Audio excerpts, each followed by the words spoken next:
Hello, welcome to the Hellraiser Boxing blog. Please give us a subscribe. Today we're looking at Jorge Linares versus Vasyl Lomachenko. Brilliant fight.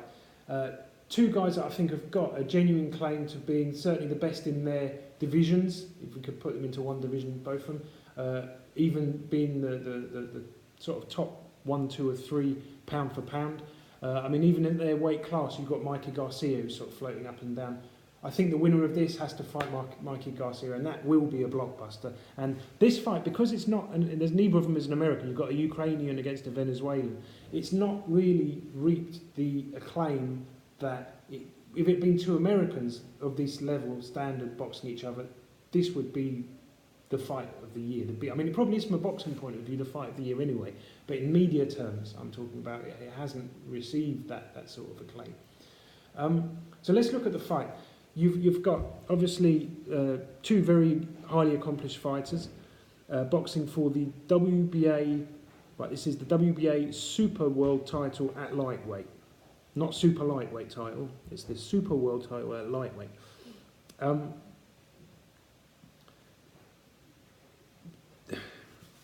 Look, Linares is far less spectacular than Lomachenko. Lomachenko, even someone who knows nothing about boxing, can look at him and go, wow, how did he do that?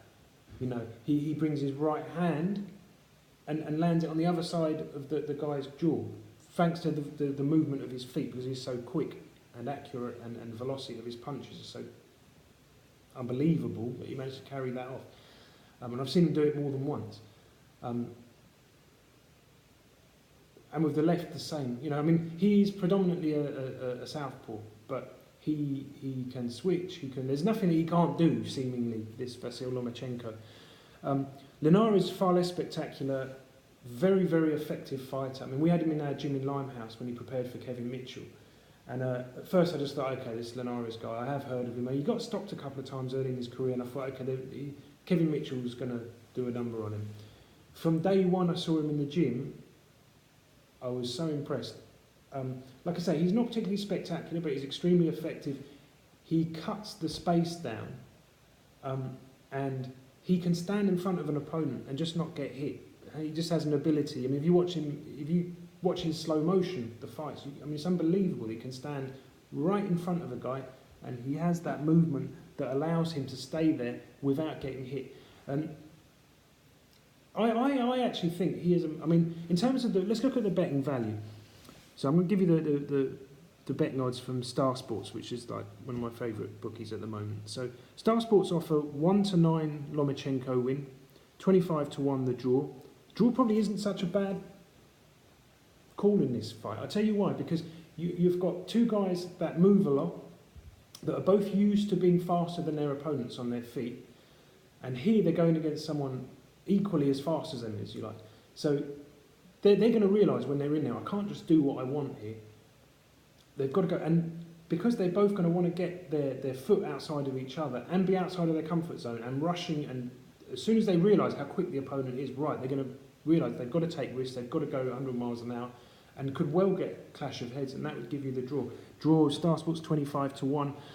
Jorge Linares, I think, is the value bet here.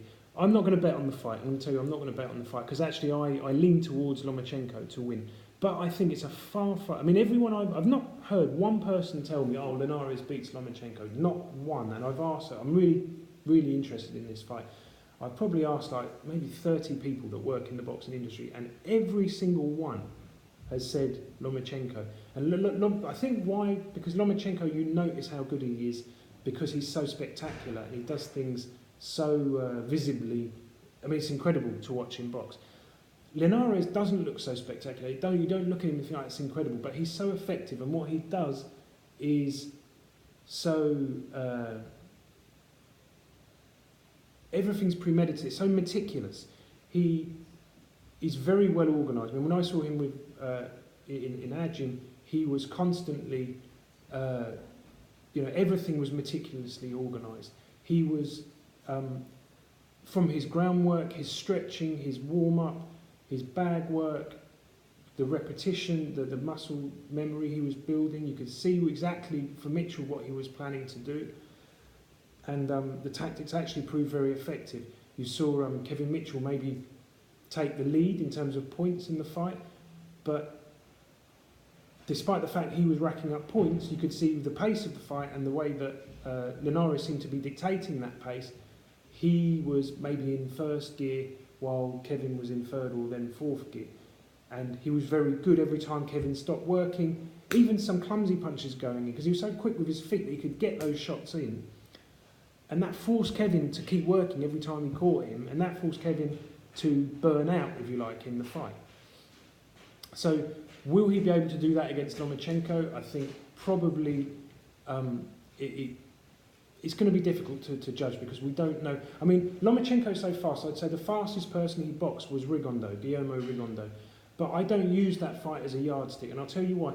Guillermo Rigondeaux, phenomenal defensive fighter, one of the best defensive fighters I've ever seen. Maybe even the best. Really, really good. He went into that fight completely unmotivated. You could see he was there. He was going to get his money, last as long as he could, and I think you could tell he just realised this is the terms on which the fight has been made are so unfair against me that I'm just going to do the minimum. I'll do a few rounds and get out, get my money. That's me done.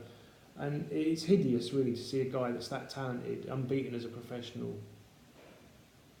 taking a fight on and that sort of mindset in taking that into the fight. Anyway, we get back to what's going to happen with Linares and Lomachenko.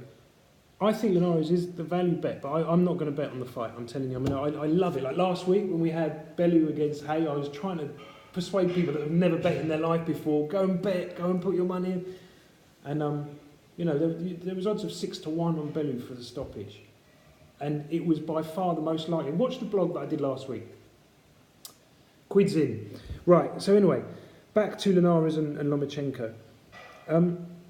Look, Linares, he does a lot of feinting. He varies his punches, fast, slow, hard, soft.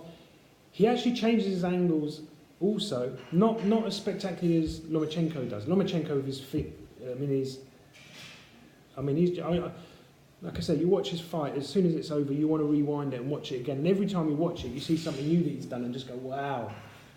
Where did the imagination come to bring that into a fight that's like, you know, quite intense? And this is going to be an intense fight. You're going to see these two guys that seem like they never make many mistakes. I think it's a foregone conclusion that they will make mistakes. It'd be impossible for them not to, because they're fighting someone quicker than usual. They're fighting someone who actually has a similar level of genius, if you like, in terms of the feints, the angles that they can open up their opponents at. And if I have to give you a bet that I'll go for, I'm going to go for I would go for Lomachenko on points. He's not so far proven to be a phenomenal puncher, and Linares has a very good chin.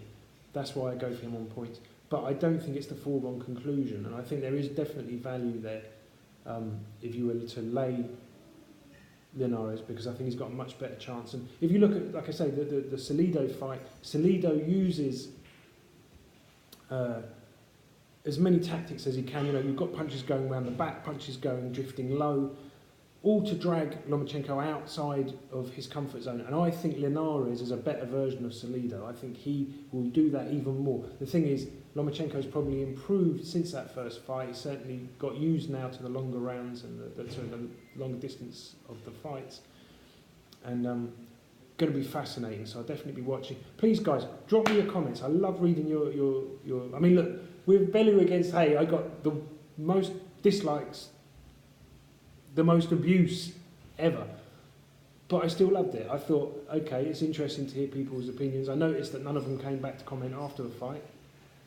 Anyway, okay, guys, enjoy Lomachenko versus Linares. Brilliant fight. Really looking forward to it. And give us a subscribe on the Hellraiser blog. Cheers, guys. See you then. Bye-bye.